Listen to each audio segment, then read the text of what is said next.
Does the person you are with encourage you to read? You have to ask, what does he bring for me? Roses or books? If someone has a stake in making you better, that person will push you towards books.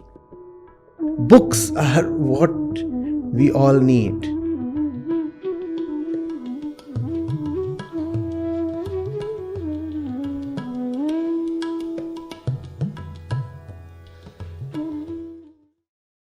Chandogya Upanishad,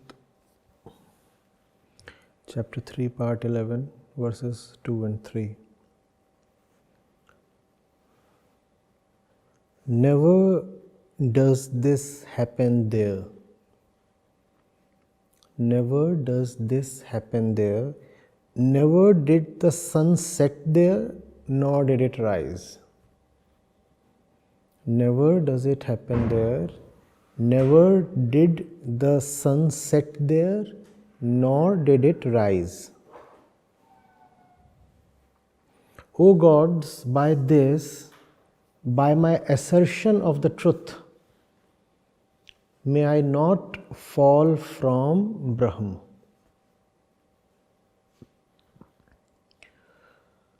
Never did this happen there, never does this happen there. Never did the sun set there, nor did it rise. O gods, by this, my assertion of the truth, may I not fall from Brahm. Verily, for him the sun neither rises nor sets. He who thus knows this secret of the Vedas, for him there is perpetual day. The sun neither rises nor sets. When you have core wisdom, there is perpetual day. Let me realize this and not fall from Brahm. This is what the verses are asking for. They are saying this. It is in fact a prayer. There is a realization and there is a wish. What is the realization? The realization is all sunrises and sunsets belong to a certain level of existence. Above that is Brahma. Therefore, the reference to falling from Brahma. When you fall from Brahma, these things become very material to you, very important. What comes, what goes, what takes birth, what dies, all the entries and exits.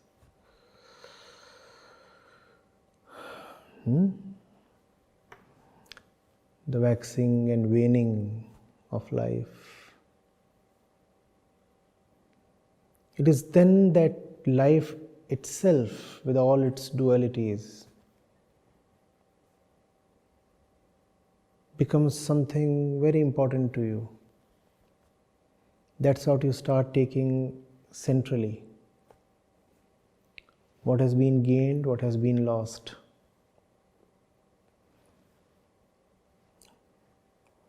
What is coming up, what's going down.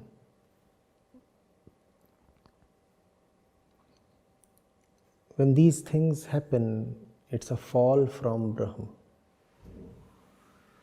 For the knower, these things become immaterial.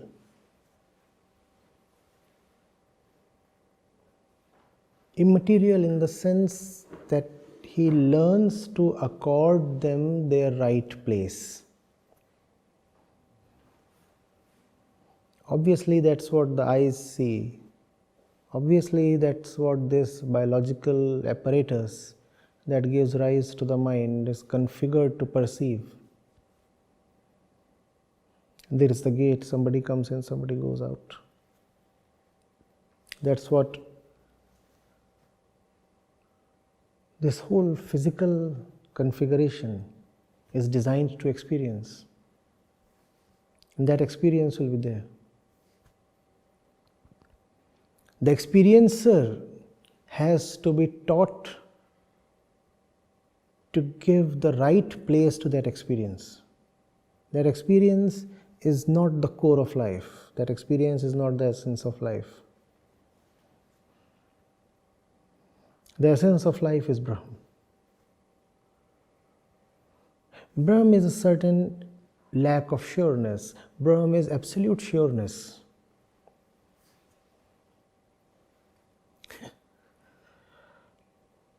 When anything attains its pinnacle, its peak,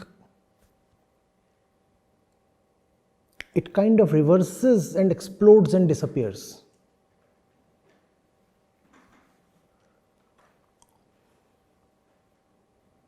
When lack of sureness attains its maxima,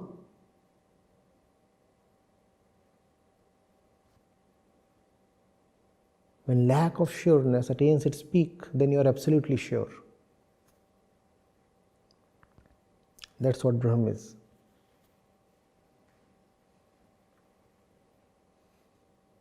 So these things keep happening. You do not invest any sureness in them.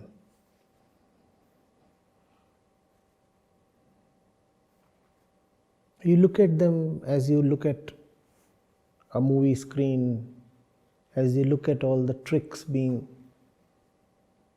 doled out by a magician on the podium.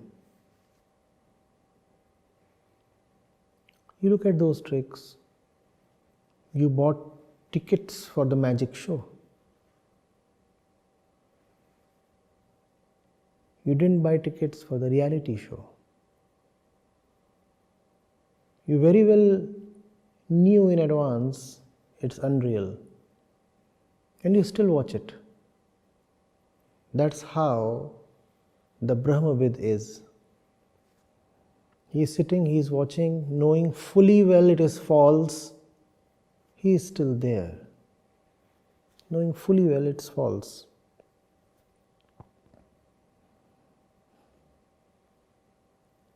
He is still engaged, knowing fully well it doesn't mean a thing. And because he knows that it doesn't mean a thing, therefore there is a great pure quality to his engagement.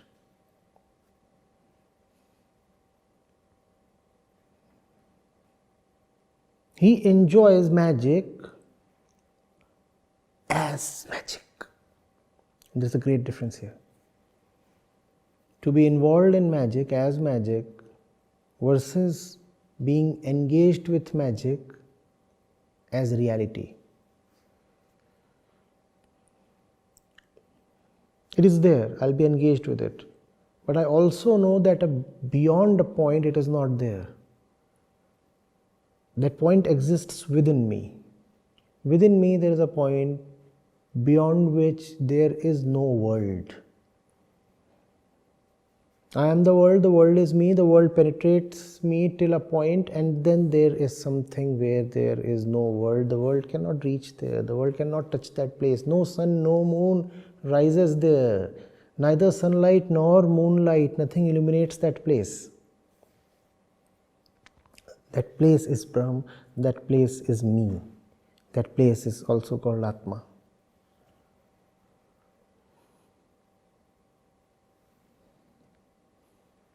Are you getting it? This is not just concepts being dished out. You have to understand where all of this comes from. This can come only from a very determined individual, a person with a great sense of dignity, Somebody who doesn't like being made a fool of, somebody who just doesn't enjoy being cheated, and somebody who has no taste for slavery, somebody who loves freedom more than he loves life, somebody who is prepared to die for understanding,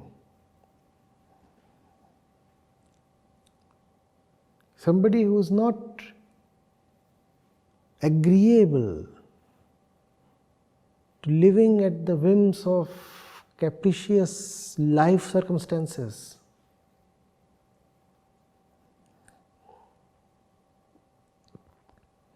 That kind of a mind that loves dignity so much, that loves freedom so much, and knows fully well that if one is dependent on the world, then dignity and freedom are a far cry. Only such a mind would say, I am and I am beyond the world. No sun, no moon, no planet, no person, no thought, no feeling, no emotion. I'm beyond, beyond and beyond. That beyondness is called Brahman. I have to be beyond all that because in the middle of all that, being limited by all that, there is no dignity. And I'm a human being. And my core cries for dignity. I can't be a plaything. I can't be toyed around. I'm not born to be a slave. I can't be a slave to circumstances. Who is the sun to dictate me? You understand what the sun means? Natural forces. The sun is the supplier of all the energy on this planet, including the energy that you have in your body.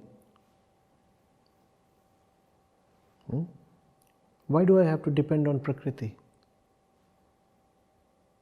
There has to be something in me that's not dependent on the sun outside of me and the borrowed energy inside of me.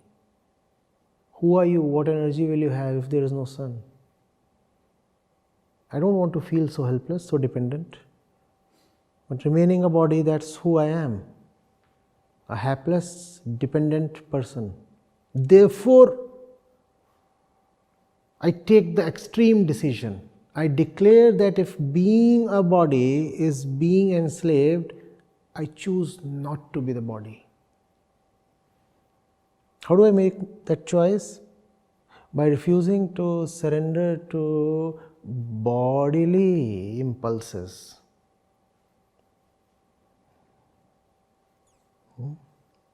That's how I deny the world control over me. The world controls me through my own body. I won't admit that. I don't like that. In some sense, it's just a matter of personal choice. I don't like that. We keep talking of so many likes and dislikes. No, I don't like this, I don't like that. There is just one thing that you must dislike: bondages. There is just one thing you must like: liberation, freedom. And from this core like and core dislike, which has been called as your nature, not your physical nature, your real nature, all your other likes and dislikes and decisions must flow. You are fully entitled to go for that, leave that, accept this, reject that. First of all, reject bondages. Reject bondages, and then from that rejection, if other rejections follow, that's auspicious. But on the contrary, if you have not rejected bondages and still you fool around as somebody big exercising his right to dislike so many things, it's just very pompous and empty. Oh, I don't like sugar in my tea. I'm very particular about that, I dislike that.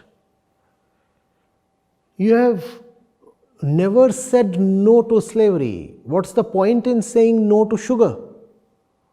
And there is so much fervor and energy in your emphatic no to sugar. I'm not advocating sugar here, please. But we are very clear and emphatic about so many of our likes and dislikes. It's just that there is no emphasis, no verve, no life when it comes to saying no in the critical moments and the critical places in life. There we don't have a stand at all. There we do not even know that it's possible to say no. Why? Because when that decision was to be made, we were not even awake. How can you even say no? How can you say even yes? You're not even awake. Like being captured in one's sleep.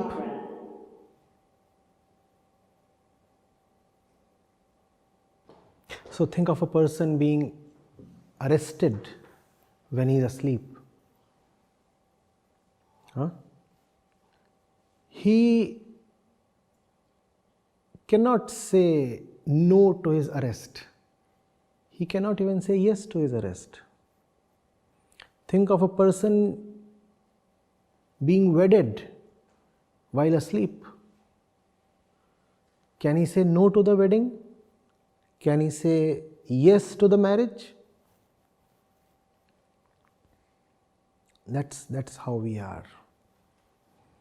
To all the critical things, we are simply asleep. We say neither yes, neither no. We are indifferent. We do not even know that the matter exists. We do not even know that the matter exists. We cannot even be accused of making the wrong choice. Why can't we be accused of even making the wrong choice? Because for us the choice never existed in the first place. Things just happen, there is no choice. So how can you allege that the fellow made a wrong choice? He didn't see any choice. He was asleep. Where is the choice? But in all the trivial matters, we very vigorously exercise our choices. You are very particular. This is my favorite airlines. I fly only Lufthansa.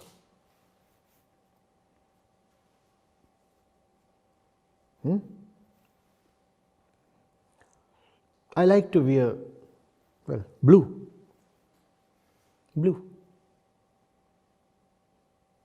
And my particular wavelength of blue, not shade, no, angstrom.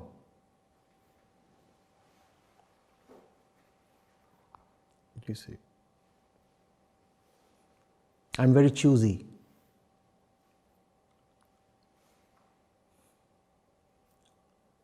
My flesh should have that specific tenderness. It should have been boiled for exactly 39 minutes, 13 seconds. I'm very choosy, you see.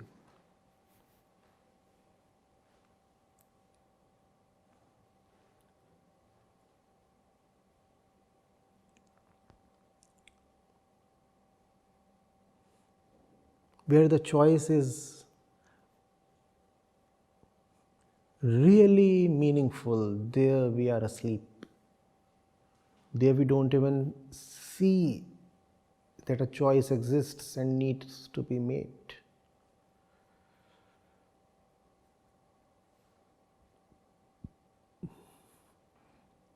These verses are a prayer towards being indifferent to all the meaningless choices and towards being committed to the one right choice that matters. All the other things I don't care too much about.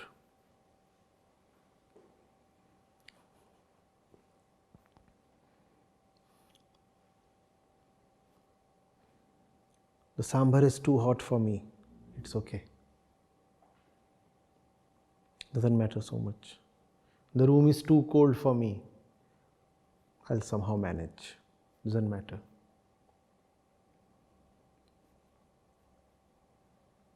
The room partner will corrupt you. I would rather sleep on the street and be frozen to death. That's the choice I must make. It's not the temperature in the room that matters so much to me,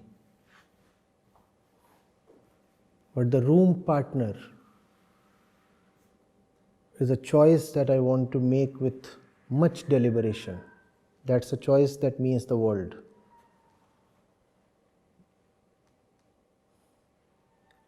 Are you getting it? That's the choice being made here. Kindly give me the strength to ignore all the little things. Kindly enable me to be dismissive of all trivia.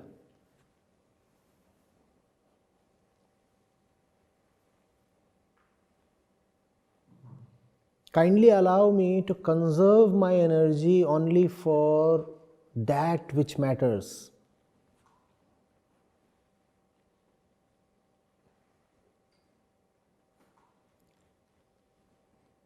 Allow me to let the world have all the victories over me except the one final one, the one that matters. I don't want to console and entertain myself thinking that the world can be won. As far as physical existence goes, the world will always be the winner.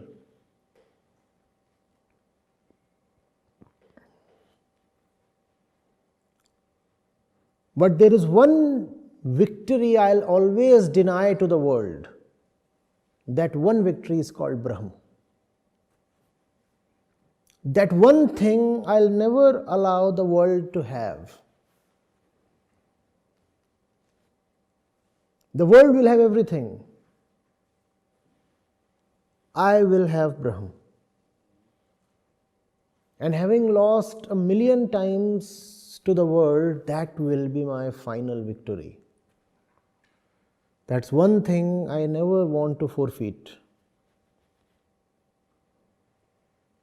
And therefore the words, may I not fall from Brahm. May I fall from everything. May I lose everything. May I come a cropper in all affairs of life. But in this one thing, I pray I may not fail. With all my imperfections, let me remain firmly devoted to perfection. Imperfections will have their victories in the sense that they will continue to exist irrespective of my utmost efforts. I'll never be able to say I have won over my imperfections. But let me never drop my devotion to perfection, to the perfect one. That's Brahma. That's one thing I never want to lose. And somehow if I can win that 1% particular front,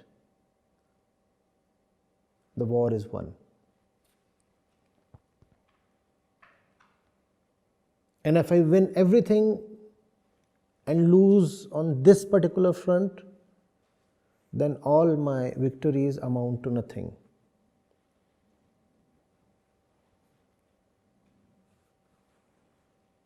Are you getting it? This is human dignity talking.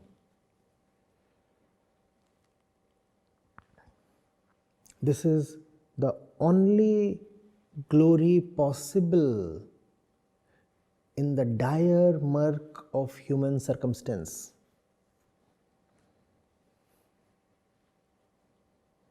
We are soil. You know, we call human excreta as night soil. We are excreta.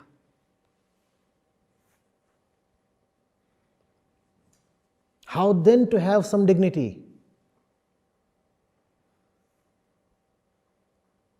This is the quest for dignity.